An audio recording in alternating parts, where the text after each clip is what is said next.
नमस्कार एस्पिरेंट्स। आज 26 जनवरी 2026 है और हमारे सामने करंट अफेयर्स का एक महत्वपूर्ण कॉम्पिलेशन है जो आपकी यूपीएससी प्रिपरेशन के लिए बेहद ज़रूरी है। आज रिपब्लिक डे और नेशनल वोटर्स डे दोनों के संदर्भ में भारत की स्थिति और चुनौतियों को समझना होगा। ये दिन हमारे लिए सिर्फ सेलिब्रेशन का नहीं बल्कि इंट्रोस्पेक्शन का भी है। राष्ट्रपति द्रौपदी मुर्मू के रिपब्लिक डे एड्रेस में भारत की ग्लोबल पोजीशनिंग पर जोर दिया गया। उन्होंने कहा कि भारत कॉन्फ्लिक्ट्स के बीच पीस का मैसेंजर है। ये सिर्फ एक स्टेटमेंट नहीं है बल्कि भारत की फॉरेन पॉलिसी का कोर है। प्रेसिडेंट ने एम्फसाइज किया कि ह्यूमैनिटी का फ्यूचर केवल ग्लोबल हार्मनी के साथ ही सिक्योर हो सकता है। ये अप्रोच भारत को ट्रेडिशनल पावर पॉलिटिक्स से अलग करती है और हमें एक रिस्पॉन्सिबल ग्लोबल लीडर के रूप में एस्टैब्लिश करती है। इकोनॉमिक फ्रंट पर भारत ग्लोबल अनसर्टेनिटीज के बावजूद भी world's fastest growing major economy बना हुआ है। हमारे पास over half of the world's digital transactions होते हैं जो हमारी टेक्नोलॉजिकल एडवांसमेंट को दर्शाता है। ये डिजिटल रेवोल्यूशन सिर्फ नंबर्स में नहीं बल्कि ग्राउंड लेवल पर भी विजिबल है। विकसित भारत बाय 2047 का गोल सेंट्रल है हमारी डेवलपमेंट जर्नी में। लेकिन यहाँ एक इंटरेस्टिंग पॉइंट है, हमें कॉलोनियल माइंडसेट के वेस्टेजेस को शेड करना होगा। ये मेंटल डीकोलोनाइजेशन उतना ही इंपॉर्टेंट है जितना economic development. National voters day के कॉन्टेक्स्ट में डेमोक्रेसी की स्ट्रेंथ को सेलिब्रेट करते हुए भी कुछ सीरियस कंसर्न्स हैं। इलेक्टोरल रोल रिविजन्स और वोटासुरी के मुद्दे डेमोक्रेटिक प्रोसेस की इंटीग्रिटी को चैलेंज करते हैं। ये फेस्टिवल ऑफ डेमोक्रेसी के लिए एक गंभीर चुनौती है। इलेक्शन कमीशन की कंटिन्यूअस एफर्ट्स के बावजूद भी यंग वोटर्स का एनरोलमेंट रेट कई एरियाज में केवल 20 to 25% है। ये डेमोग्राफिक डिविडेंड को प्रॉपर्ली यूटिलाइज नहीं कर पाने का क्लियर इंडिकेशन है। कॉन्स्टिट्यूशनल चैलेंजेस की बात करें तो ऑटोनॉमस इंस्टीट्यूशंस इंक्लूडिंग जुडिशरी से कॉन्स्टिट्यूशन को थ्रेट्स आ रहे हैं।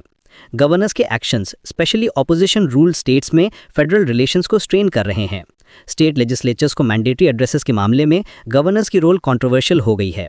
ये कॉन्स्टिट्यूशनल फ्रेमवर्क के लिए एक सीरियस चैलेंज है जो फेडरलिज्म की स्पिरिट को अंडरमाइन करती है। इंटरनेशनल रिलेशन में डॉनरो डॉक्ट्रिन का एनालिसिस करना जरूरी है। यह यूएस की स्ट्रैटेजी को रिजीम चेंज से रिजीम मैनेजमेंट की तरफ शिफ्ट को दर्शाता है।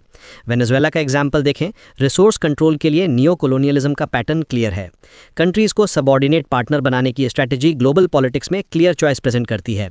यह अप्रोच डेवलपिंग नेशंस के लिए सोवरेनिटी के मामले में चिंताजनक है। इंडिया यूएई रिलेशंस में कॉम्प्रिहेंसिव स्ट्रैटेजिक पार्टनरशिप स्ट्रेंथन हो रही है। $200 बिलियन बायलेटरल ट्रेड का टारगेट बाय 2032 एम्बिशियस लेकिन अचीवेबल है।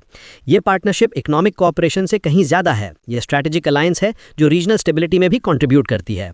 एनर्जी सिक्योरिटी से लेकर टेक्नोलॉजी ट्रांसफर तक ये रिलेशनशिप मल्टी डायमेंशनल है। एजुकेशनल रिफॉर्म्स की अर्जेंट नीड है।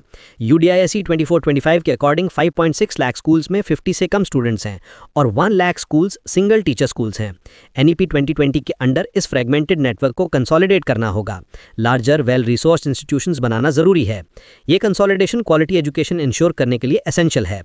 विमेन एम्पावरमेंट के मामले में इंप्रेसिव प्रोग्रेस है। ओवर 10 करोड़ विमेन SHGs में हैं और पंचायती राज में 46% रिप्रेजेंटेशन है। लेकिन विमेन कंट्रीब्यूट केवल 18% टू इंडियाज GDP। बजट 2026-27 में विमेन्स टाइम पॉवर्टी को एड्रेस करने की रिकमेंडेशंस हैं। STM एनरोलमेंट में 40% पार्टिसिपेशन है लेकिन फैकल्टी में केवल 16.7% विमेन हैं। ये ग्लास सीलिंग को ब्रेक करने में सिग्निफिकेंट चैलेंज है। आजीविका मिशन को रेवोल्यूशन और मूवमेंट के रूप में रिकॉग्नाइज किया जा रहा है।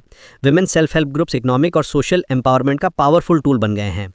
ये ग्रास रूट लेवल पर ट्रांसफॉर्मेशन ला रहे हैं और रूरल इकोनॉमी को स्ट्रेंथन कर रहे हैं।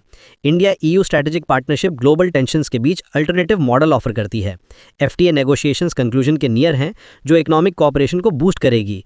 ये पार्टनरशिप जियोपॉलिटिकल बैलेंस में इंपॉर्टेंट रोल प्ले कर सकती है और मल्टीलेटरलिज्म को प्रमोट करती है। कॉन्स्टिट्यूशन अब सभी 22 8th शेड्यूल लैंग्वेजेस में अवेलेबल है जो इंक्लूसिविटी को प्रमोट करता है। ये डेमोक्रेटिक पार्टिसिपेशन को एनहांस करने का इफेक्टिव वे है और लिंग्विस्टिक डाइवर्सिटी को सेलिब्रेट करता है। साइंटिफिक फिनोमेना की अंडरस्टैंडिंग भी जरूरी है। इसरो 421 किलोमीटर अबव मेडिटेरेनियन सी ऑर्बिट कर रहा है जहां से ऑरोरा ऑब्जर्वेशंस पॉसिबल है। ये स्पेस साइंस और एटमॉस्फेरिक स्टडीज के लिए इंपॉर्टेंट है और इंडिया की स्पेस एम्बिशंस के कॉन्टेक्स्ट में रेलेवेंट है।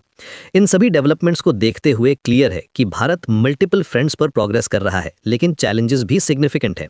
डेमोक्रेटिक इंस्टीट्यूशंस की स्ट्रेंथ मेंटेन करना, इकोनॉमिक ग्रोथ सस्टेन करना और ग्लोबल लीडरशिप की रिस्पॉन्सिबिलिटी निभाना, ये सब साइमल्टेनियसली करना होगा।